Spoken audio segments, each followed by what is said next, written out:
നമസ്കാരം. വിവാഹ വാഗ്ദാനം നൽകി യുവതിയെ നിരന്തരം ലൈംഗിക പീഡനത്തിന് വിധേയമാക്കുകയും പലതവണയായി 25 ലക്ഷത്തോളം രൂപ തട്ടിയെടുക്കുകയും ചെയ്ത യുവാവിനെ തിരുവല്ല പോലീസ് അറസ്റ്റ് ചെയ്തു. കൊല്ലം ശാസ്താംകോട്ട പള്ളിശ്ശേരിക്കൽ വാഴപ്പള്ളിക്കൽ ചെരുവിൽ ലക്ഷം വീട്ടിൽ ഷൈൻ സിദ്ദിഖാണ് പിടിയിലായത്. കുമ്പഴയിലെ ദേശസാൽകൃത ബാങ്കിൽ താൽക്കാലിക ജീവനക്കാരനാണ്. ഭിന്നശേഷിയുള്ള 40-കാരിയാണ് പീഡനത്തിനും തട്ടിപ്പിനും ഇരയായത്. 2021 ജൂലൈ മുതൽ 2022 ജനുവരി 16 വരെയുള്ള കാലയളവിൽ ക്ലബ് 7 ഹോട്ടലിലെ പല മുറികളിൽ വെച്ച് പലതവണ പ്രതി യുവതിയെ പീഡിപ്പിച്ചു. കൂടാതെ കഴിഞ്ഞ വർഷം തിരുവനന്തപുരത്ത് എത്തിച്ചും പീഡിപ്പിച്ചു. വിവാഹം കഴിക്കാമെന്ന് വാക്കുകൊടുത്ത ശേഷമായിരുന്നു പീഡനം.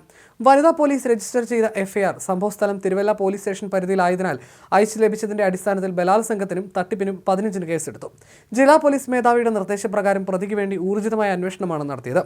ഇയാളുടെ ഭാര്യയുടെ നെടുമങ്ങാട് കുളവിക്കുളത്തുള്ള വീട്ടിൽ താമസിക്കുന്നുണ്ടെന്നും വിവരം ലഭിച്ചതിനെ തുടർന്ന് ഇയാളെ പോലീസ് കസ്റ്റഡിയിലെടുക്കുകയായിരുന്നു. 2024 ഓഗസ്റ്റ് 3 വൈകിട്ട് പട്ടം റോയൽ ഹോട്ടലിൽ യുവതിയെ എത്തിച്ചും ബലാത്സംഗം ചെയ്തതായി പ്രതി വെളിപ്പെടുത്തി.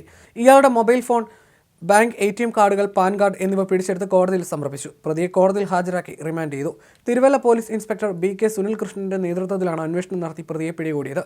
പോലീസ് സംഘത്തിൽ SI Surendran Pillai, ASI Mitra V Murali, SCPമാരായ Manoj Kumar, Akhilesh എന്നിവരാണ് ഉണ്ടായിരുന്നത്.